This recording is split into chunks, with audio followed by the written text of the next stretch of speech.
अस्सलामुअलैकुम वरहमतुल्लाहि वबरकातुहू। वअलैकुम अस्सलाम वरहमतुल्लाह। मुफ्ती साहब, आने वाला महीना रबीउन नूर का महीना है, जिसमें हमारे और आपके प्यारे आका वजह तख्लीक़ कायनात जनाब मुहम्मदुर रसूलुल्लाह सल्लल्लाहु ताला अलैहि वसल्लम इस दुनिया में तशरीफ़ लाए और इस हसीन मौके पर आशिक़ान रसूल खुशियाँ मनाते हैं, घरों को सजाते हैं, चरागा करते हैं, अपने घरों पर झंडे लगाते हैं।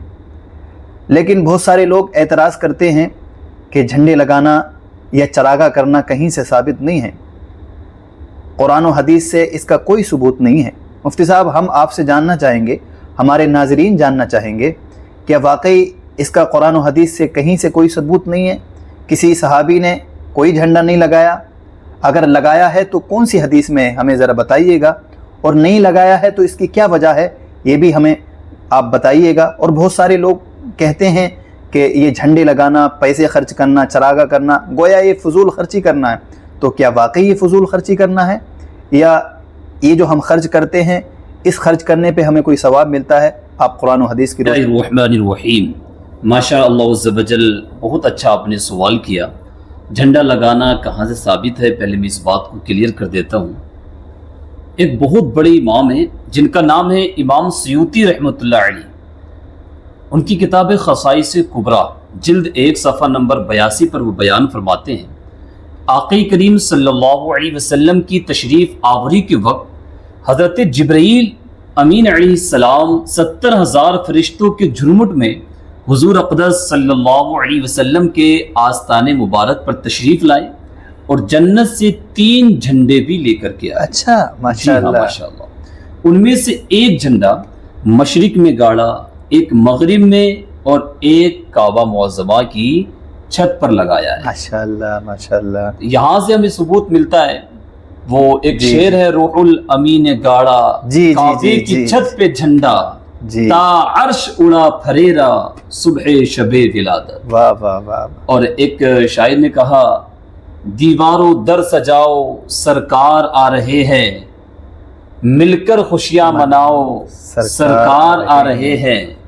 जिब्रील की है सुन्नत बिदअत नहीं है ये, झंडा हरा लगाओ सरकार आ रहे हैं। वाह वाह। आशिक ने आशिक से गारे सोर में कहा, अंगूठा जरा हटाओ सरकार आ रहे हैं। जी जी। तो हमें यहाँ से अल्हम्दुलिल्लाह अज़्ज़वजल सबूत मिलता है कि मिलादुन नबी सल्लल्लाहु अलैहि वसल्लम पर झंडा लगाना ये फरिश्तों की सुन्नत मुबारक है। वाह, सुभान जी अल्लाह। और माशाल्लाह आप फरमा रहे थे कि सहाबाई कराम के झंडियाँ ना लगाने की क्या वजह है, तो इसमें कई सारी वजूहात हैं। थोड़ा सा आप ज़रा गौर करें।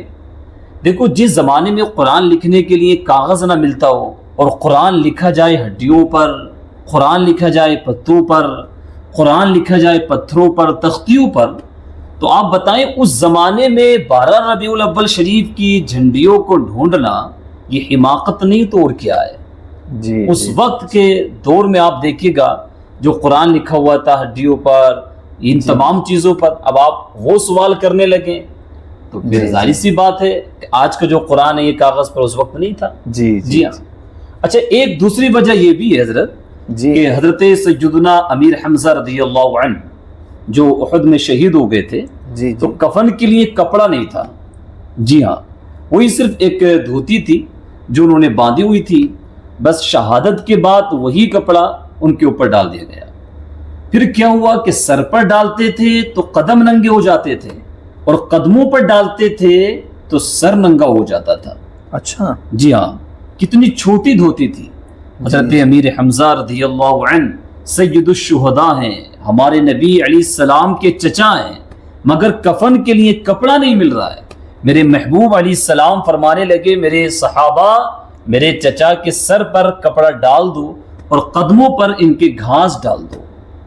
अब जब हजरत सय्यदुश शुहदा रज़ियल्लाहु अन्हु की तदफीन के वक्त कफन का कपड़ा ना मिलता हो, तो उस जमाने की 12 रबीउल अव्वल में बैनर का कपड़ा कहाँ से आएगा, ये तमाम चीजें कहाँ से। तो ये वक्त और दौर के हिसाब से चेंज होता रहता है। जी। और फिर आप फरमा रहे थे कि हाँ, ये लोगों की जहनियत है, चूंकि वो शरीयत में अपनी अकल चलाते हैं, جی حالانکہ شریعت ایسے نہیں کہ عقل کے مطابق کہ آپ کی عقل کے مطابق ہو، نہیں، بلکہ شریعت مقدم ہے، آپ کو اپنی عقل شریعت کے مطابق کرنا ہوگا۔ جی ہاں، تو جو کہتے ہیں کہ یہ فضول خرچی ہے، ایسا نہیں ہے۔ دیکھیے گا، فضول خرچی کا تعلق جو کام کسی نیک مقصد کے لیے کیا جائے وہ فضول خرچی نہیں ہوتا ہے، اس میں تو ثواب ملتا ہے ماشاءاللہ۔ اور جو آقا کریم صلی اللہ تعالی علیہ وسلم کی ولادت کی خوشی میں چراغاں کیا جائے، جتنا زیادہ کیا جائے وہ کم ہی کم ہے۔ یہ پیسہ تو، یہ چراغاں کرنا، خوشی کرنا، یہ بروز محشر ذریعہ نجات بنے گا، بخشش کا ذریعہ بنے گا۔ جی جی، زندگی ہی جن کے صدقے ملی ہو مفتی صاحب۔ جی جی جی جی، وہ صحیح فرما رہے ہیں آپ۔ وہ اللہ عز و جل نے کلام مقدس کے اندر ارشاد فرمایا، اعوذ باللہ من الشیطان الرجیم، قل بفضل اللہ وبرحمتہ فبذلک فلیفرحوا۔ واہ واہ، تو یہاں پر بھی آیت مبارکہ میں خوشیاں منانے کا، خوشی کا اظہار کرنے کا ذکر ہمیں حکم دیا گیا ہے، ذکر آیا اس میں۔ تو یہ بہت سارے دلائل ہیں، تو ہمیں اپنی عقل نہیں چلانا چاہیے، ہمیں جو نا قرآن و حدیث کو دیکھنا چاہیے کہ ہمارا کام قرآن کے، حدیث کے، سنت کے یا صحابہ کرام کے اقوال کے، تابعین، ان تمام کی کسی کے خلاف تو نہیں ہے۔ آپ ذرا کوئی بھی ایسا جو ہم کرتے ہیں، کوئی ایک کام آپ قرآن و حدیث یا کسی صحابی کے قول فعل، کسی عمل کے آپ خلاف ثابت کر کے دکھائیں، ان سے معلوم کریں۔ نہیں ثابت کر سکتے تو الحمدللہ یہ عز و جل اہل سنت و جماعت جو بھی کام کرتے ہیں وہ نہ قرآن کے خلاف ہے، نہ احادیث مبارکہ کے خلاف ہے، نہ کسی صحابی کے قول فعل عمل کسی کے خلاف نہیں ہے۔ جی ہاں، الحمدللہ اہل سنت و جماعت کا ایک ایک عقیدہ، اور جو یہ کرتے ہیں یہ سب قرآن و حدیث کے مطابق ہی کرتے ہیں۔ واہ واہ واہ۔